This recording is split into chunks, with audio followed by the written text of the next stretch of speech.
Embracing choice, a study of HyFlex model in the higher education field. So today I'm going to talk about HyFlex. HyFlex places the learner at the forefront of the course design. Learners are engaged in the same content and able to move through the learning experience together in spite of individual circumstances and differences. Hi, my name is Hapke. I'm a senior marketing lecturer at the University of Kentucky. I will discuss my experience in the context of a large enrollment core business course by way of briefly describing some of the HyFlex background.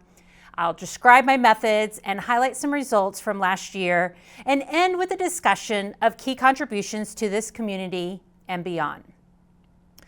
Over the past 2 decades, HyFlex has been used as a really alternative classroom technique and research-based framework to navigate higher education.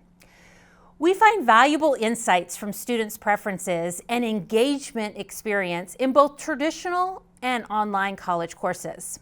We have a responsibility to provide an effective, high-quality learning experience for all learners.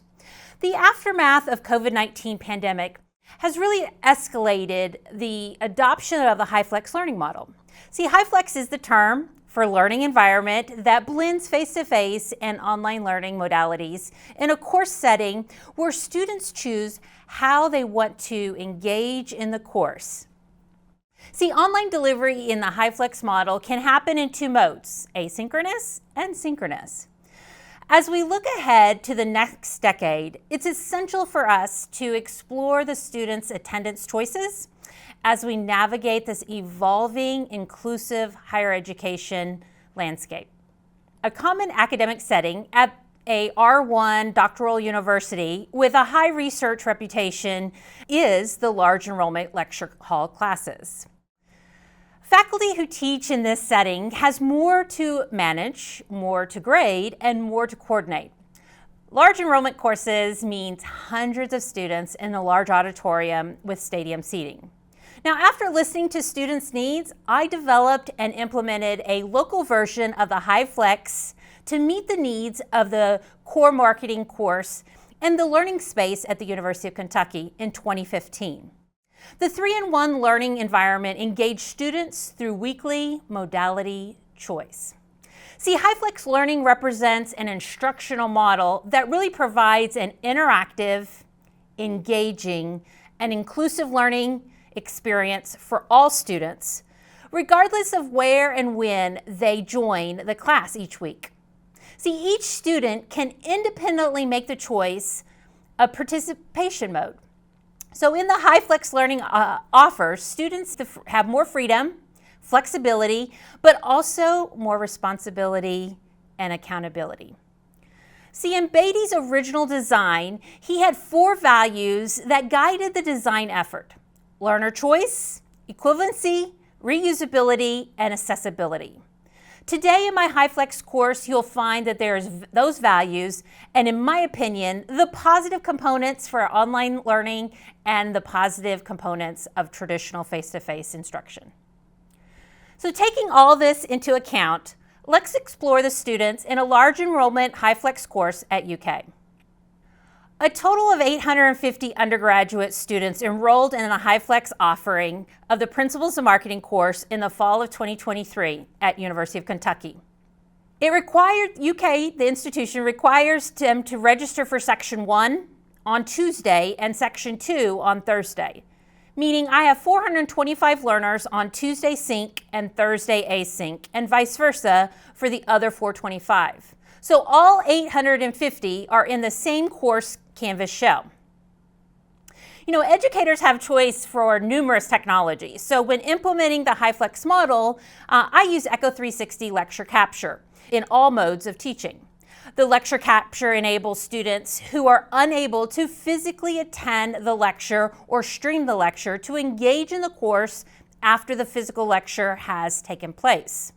This platform updated, and it includes live streaming, polling, and even a back channel discussion, and much more. So technology must be managed and appropriately, and it is critical in the HyFlex learning environment.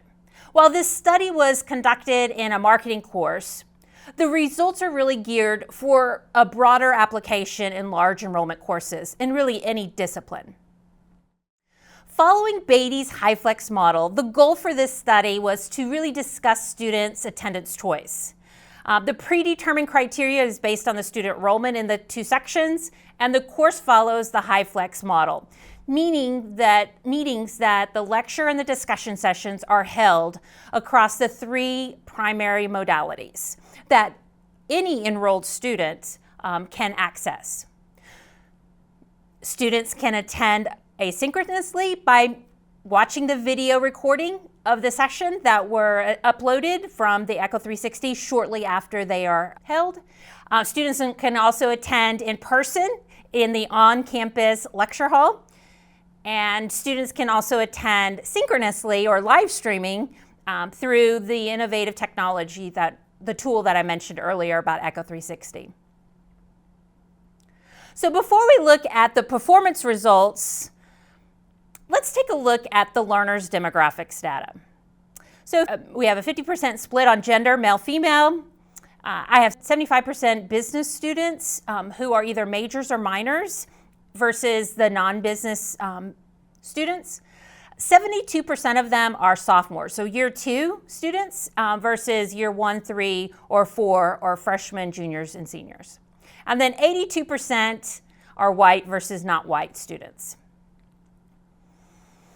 So taking the Canvas analytics and the Echo 360 analytics, they are used to accurately track the students throughout the course, including non-attendance. So these are aggregate results of the average percentage of the different modes. So 39% of the students attended asynchronously, 19% synchronously, in person or face-to-face, and 34% did synchronously live streaming. And then of course I had to put 8% were non-attendance. And that's an aggregate of a full set of the 22 sessions.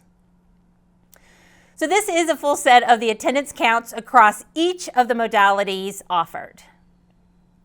This table lists the 22 different class sessions on the x-axis and all the students' modalities on the y-axis. The blue, or the first, is the on-demand or asynchronous students' choice. Orange is the face-to-face synchronous choice. The gray is the live streaming sync. And the yellow is the skips or the non-attendance. Now, if I ignore the non-attendance category and combine the two types of synchronous data, I get these results. So online on-demand total percentages for asynchronous by class grade. So students attended 34% of asynchronous earned an overall 4 or A letter grade. Students who attended 43% of asynchronous courses over the semester earned an overall 3 or B letter grade. Students who attended 46% of asynchronous earned an overall 2 or C letter grade, as well as 46% earned the D or 1 letter grade. Unfortunately, I had some students not pass the class, but those students that did attend attended 30% asynchronous. Moving on to the online sync or live streaming combined with the face-to-face. So together the total percentage of synchronous by class grade. So students attended 63% of synchronous earned an overall 4 or A letter grade. Students who attended a percentage of almost 50% of synchronous classes earned the overall B or letter 3. Students who only attended 37% of synchronous earned an overall 2 or C letter grade, followed by 22% of synchronous students attending earned the D or 1 letter grade. Here again, students who weren't successful in the class attended 13% of synchronous but still failed the class. So the final results slide. I want to add back the skips or the non-attendance sessions and separate out both the in-person and live streaming by letter grade so that you get an idea of their choice. Top performing students tend to engage more live than on demand. The class average is a 3 or a B with an incoming GPA of a 3.31. The B students does almost equal percentage of synchronous and asynchronous, but note the largest number of non-attendance. The C students tend to engage more asynchronously online than synchronously. So HyFlex is a student-centric design. My students are engaged in the same content and can move through the learning experience together despite individual differences in circumstances or even opportunities. Large enrollment classes are always challenging to facilitate and support active learning. I believe the HyFlex approach has worked in this course. Now, what questions do you have for me? Help me brainstorm for future research studies.